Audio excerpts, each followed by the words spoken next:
Inilah hutan paling angker di dunia. Hai, apa kabar semua? Akhir-akhir ini kalian ngerasa nggak sih kalau misalnya udara di Indonesia tuh lagi super buruk? Apalagi buat kalian yang tinggal di kota besar, pasti ngerasa banget kan? Kemana-mana harus pakai masker, wajah jadi cepat kusam, pokoknya tuh nggak nyaman banget deh. Nah tapi akhir-akhir ini orang tuh sering melakukan forest bathing, yaitu merilekskan diri dengan jalan-jalan ke hutan. Mungkin istilahnya tuh masih cukup awam ya di telinga kita orang Indonesia, tapi warga Jepang banyak loh yang menghilangkan stres akibat rutinitas sehari-hari itu dengan pergi jalan-jalan ke hutan, dan istilah ini disebut dengan Shindin Yoku. Tapi nih, sebelum kalian memutuskan berlibur ke hutan, lebih baik cari tahu dulu ya infonya, apakah hutan tersebut aman atau justru angker dan menyimpan sejuta misteri seperti hutan Hoyabachiu yang dikenal angker dan sering memakan korban jiwa. Wah, serem banget kan? Yuk dibandingkan tanya-tanya terus di mana hutan ini dan seserem apa. Tonton video ini sampai habis ya.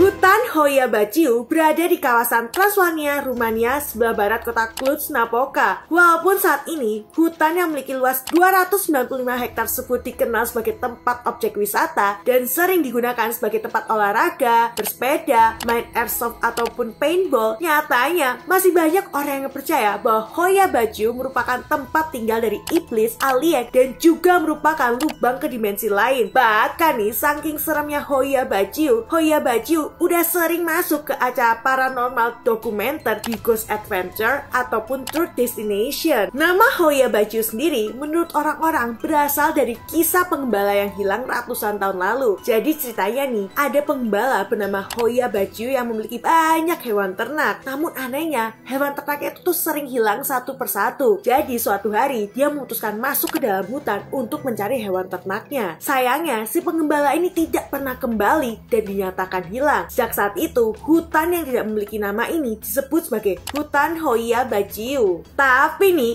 kejadian orang hilang di Hoyabachiu itu bukan cuma sekali, tapi udah terjadi berulang kali. Sehingga warga setempat tuh percaya jika Hoyabachiu itu dihuni oleh roh jahat yang bersembunyi di antara pepohonan. Sehingga mereka percaya juga kalau kamu masuk terlalu dalam ke hutan, kamu akan tersesat dan tidak pernah bisa menemukan jalan untuk pulang. Selain dihuni oleh roh jahat, orang-orang juga percaya bahwa Hoyabachiu merupakan pintu menuju dunia lain. Jadi cerita ini terjadi puluhan atau ratusan tahun lalu tentang seorang gadis berusia 5 tahun yang tinggal di dekat hutan bersama keluarganya. Hari itu, gadis tersebut bermain di hutan seorang diri dan bonekanya itu jatuh di dalam hutan. Namanya anak-anak ya, jadi dia memutuskan untuk masuk ke dalam hutan dan mencari boneka kesayangannya. Tapi gadis itu nggak sadar kalau misalnya dia itu udah masuk ke hutan terlalu dalam. Nah malamnya, karena gadis tersebut gak kunjung kembali, keluarganya meminta tolong warga sekitar untuk membantu mencari anak mereka. Sayangnya, walaupun sudah dicari di seluruh penjuru hutan, keluarganya dan warga sekitar tuh gak bisa menemukan gadis tersebut, seolah dia hilang tanpa jejak. Namun, 5 tahun kemudian, gadis tersebut tiba-tiba pulang. Anehnya, pakaian yang digunakan tuh masih sama dan bersih. Aneh banget gak sih? Harusnya kan kalau misalnya hilang 5 tahun, minimal deh baju kita tuh udah kotor banget atau kayak kesempitan kan, tapi ini tuh bajunya tuh masih bersih. Dan yang paling gak masuk akalnya lagi, menurut pengakuan keluarga dan warga sekitar, gadis tersebut itu tubuhnya itu tuh masih sama seperti 5 tahun lalu. Padahal nih, kan dia udah hilang 5 tahun dan usianya itu kan juga 5 tahun. Harusnya umurnya sekarang 10 tahun ya, jadi mestinya dia tuh tambah dewasa. Tapi gadis tersebut masih seperti berusia 5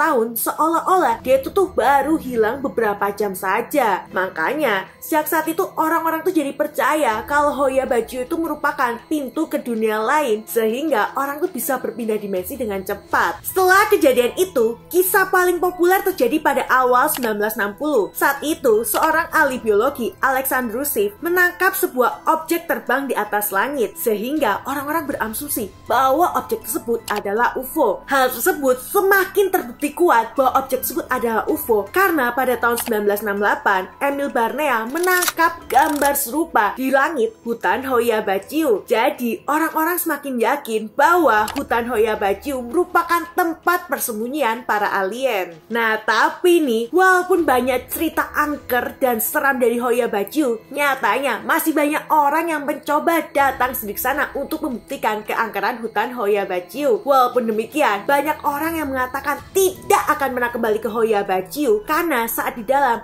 tiba-tiba kondisi tubuh mereka tuh menurun, seperti mengalami pusing, ruam merah, tiba-tiba mendapat luka bakar misterius, dan tubuh secara mendadak mengalami demam tinggi. Padahal nih, sebelum datang sana, kondisi tubuh mereka tuh dalam keadaan sehat dan bugar. Lalu, selain hal-hal tadi, menurut orang yang pernah datang ke sini juga, katanya selama di hutan mereka tuh merasa seperti diawasi seseorang. Sehingga hal itu membuat ahli supranatural tuh tertarik datang ke Hoia-Baciu untuk mencari tahu ada apa dengan Hoia-Baciu. Dan menurut para ahli supranatural, Hoia-Baciu merupakan kerajaan iblis. Hal ini dibuktikan dengan adanya area melingkar di Hoia-Baciu yang tidak bisa ditumbuhi oleh pohon. Nah itu dia cerita tentang Hoia-Baciu yang dikenal sebagai sarang iblis, tempat persembunyian alien, dan juga pintu menuju dunia lain. Kalau menurutmu bener nggak sih Hoia-Baciu itu berhantu? Kalau menurutku nih, mungkin perasaan kita diawasin itu tuh sugesti ya, karena kan kita taunya hutan ini tuh angker, sarang alien, tempat kerajaan iblis dan menuju pintu dunia lain. Jadi kita tuh dalam perasaannya tuh takut sendiri, sehingga tersugesti dan berpikir kalau misalnya kita tuh diawasin oleh orang, padahal bisa jadi itu enggak. Nah terus gejala lain seperti demam, ruam, sakit kepala, dan gejala-gejala lainnya itu tuh ya, mungkin hal ini tuh terjadi karena kan masuk dalam hutan tuh biasanya tuh banyak ya binatang-binatang yang nggak lazim kayak kita tinggal di kota. Siapa tahu kita tuh nggak sengaja kegigit dan kita tuh jadi keracunan. Tapi apa menurutmu ada pendapat lain yang bisa menjelaskan tentang gejala-gejala yang dialami oleh para pengunjung? Coba kasih tahu di kolom komentar ya. Oh iya, buat kamu yang suka cerita true crime, mistis, ataupun misteri, jangan lupa like dan share video ini ya. Dan yang belum subscribe, jangan lupa untuk subscribe. Akhir kata, sampai jumpa di video selanjutnya. Bye-bye!